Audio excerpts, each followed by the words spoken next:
Ndugu zangu wanamwanga wote ambao mmekusanyika hapa Kilaweni Usangi siku ya leo, naomba tu nichukue fursa hii la kwanza kutoa pole sana kwa wanamwanga wote kwa msiba huu mkubwa na mtikisiko ambao umetupata wa kuondokewa na baba yetu Mzee Cleopa David Msuya. Mzee Cleopa David Msuya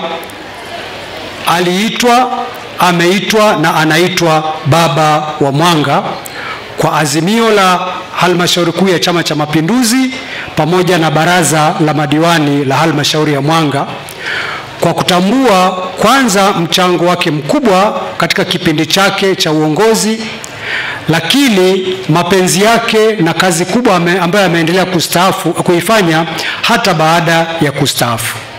Mzee Msuya alikuwa kiongozi, alikuwa baba mlezi, na kwa lugha ya Kiingereza niseme alikuwa comforter in chief, mfariji mkuu wa wilaya yetu, katika maana kwamba watu wenye changamoto za aina mbalimbali wamekuwa wakienda kwake na hakuna aliyekuwa akitoka bure bila kupewa ushauri, bila kupewa maelekezo ambayo yangemfaa. Tumepata mfano mzuri sana wa kiongozi ambaye alikuwa na maono mapana na aliyekuwa akitazama mbali sana. Wilaya yetu imepiga maendeleo ya haraka sana kwa kasi kubwa sana, pamoja na kwamba ilizaliwa mwaka 79 wakati wilaya zingine tayari zilikuwepo. Mambo makubwa kama umeme, mtandao wa barabara na miundombinu mizuri ya elimu ilikuwa imefanyika ndani ya kipindi chake.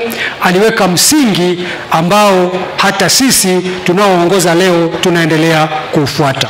Labda tu niwaambie, mwaka 2020 nilipochaguliwa kuwa mbunge wa Mwanga, mojawapo ya kazi ambazo nilipewa ilikuwa ni kukamilisha master plan ya mji wa Mwanga kwa miradi ile ambayo mnaifahamu: hospitali ya wilaya pale mjini katikati Mwanga, ile barabara kubwa inayopita katikati ya mji CD Msuya bypass, jengo la halmashauri, stendi ya kisasa pamoja na chuo cha VETA. Miradi yote hiyo iko katika hatua mbalimbali za utekelezaji, lakini yote hiyo iliasisiwa na Mzee Cleopa David Msuya, na mimi nikapata fursa ya kuitekeleza ndani ya kipindi cha awamu ya 6 ambacho tunaye rais anayejali, anayesikiliza na ambaye yuko tayari kufanya kila analoweza kufanya ili kuhakikisha wananchi wake wanapata huduma. Kwa hiyo nimshukuru sana Mheshimiwa Rais kwa jinsi ambavyo amekuwa akipokea mkono tunaponyosha kwa ajili ya kuomba kutekeleza mambo mbalimbali mengi katika Mwanga, ikiwa ni yale ambayo aliasisiwa na Mzee Msuya. Naona kumbukumbu zetu wala haziko mbali. Tarehe 9 Machi Mheshimiwa Rais alikuja hapa akafungua ule mradi wa maji. Mradi ule uliasisiwa na Mzee Cleopa David Msuya. Nimesema kwamba alikuwa anatazama mambo makubwa na anaangalia mbali.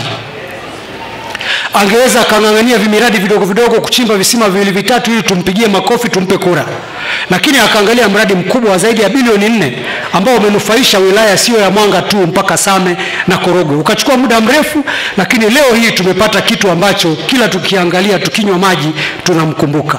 Na kwa kweli hilo niseme namshukuru sana Mwenyezi Mungu kwamba Mheshimiwa Rais alitangaza tarehe 18 mwezi wa 11 2021 kwamba kukwama kwa mradi wa maji wa Mwanga uwe hadithi sasa, na baada ya hapo ikawa ni kazi baada ya kazi mpaka tukafanikiwa kuzindua mradi ule mzee akiwa anauona. Hilo ni jambo la kumshukuru Mungu sana.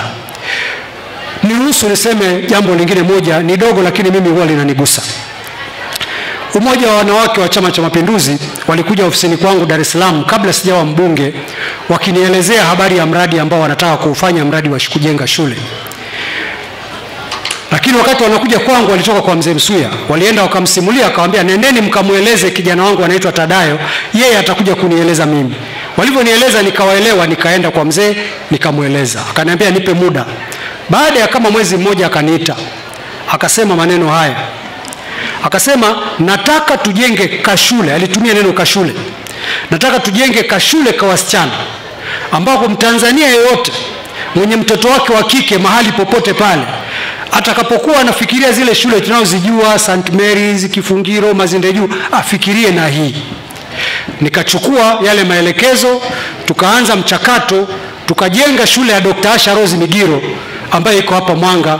Ni shule maalum, na bahati nzuri Dr. Asha Rose Migiro yuko hapa, asante sana. Ni moja kati ya shule yenye vipaji maalum, na unapofika wakati wa admission ya watoto, Mheshimiwa Mkuu wa Wilaya, mkurugenzi na mimi, simu zetu zinawaka moto kwa sababu ya watu wanaotaka kujiunga na ile shule. Ni moja kati ya shule bora sana Tanzania. Kwa hiyo mzee hakuona kwamba tujenge shule yaishe, tukusanye ada, tupate fedha. Hapana, alitaka kujenga shule ambayo nchi nzima mtu anapokuwa na binti yake anataka kwenda shule ya wasichana, basi ataifikiria na hiyo shule.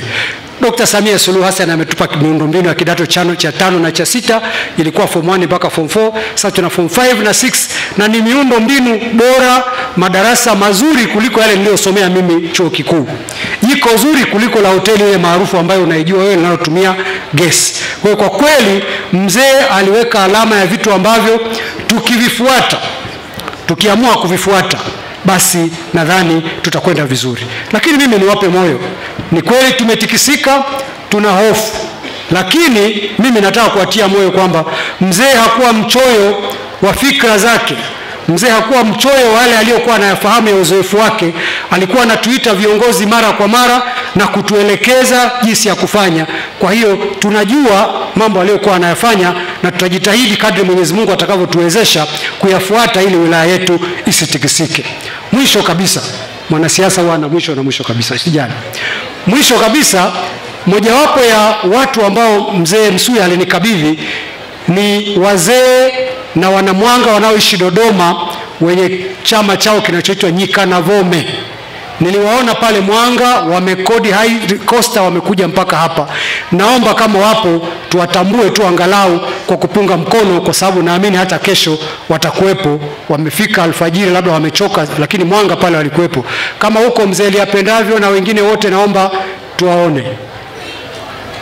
Nafikiri wamechoka, hawakuweza kupanda hapa, lakini walikuwepo asubuhi, na kesho tutakuwa pamoja nao. Hili ndio lile ambalo nasema mzee aliniambia kwamba nguvu yako wewe kama kiongozi ni umoja na mshikamano wa wale watu unaowaongoza. Kwa sababu ukiwa unavuta mbele, watu kule nyuma hawajashikana, watasambaratika, mwisho utakuta wanageuka nyuma, uko peke yako. Kwa hiyo mimi naamini kabisa kwamba nguvu ile ya umoja ambayo tumekuwa nayo Mwanga ikatufikisha hapa tulipo, basi Mungu atuwezeshe tuendelee. Viongozi wetu muendelee kutuombea, na wazee pia msisahau kuendelea kutushauri pale ambapo mtaona hatuendi sawa sawa. Asanteni sana, Mungu aendelee kuwafariji.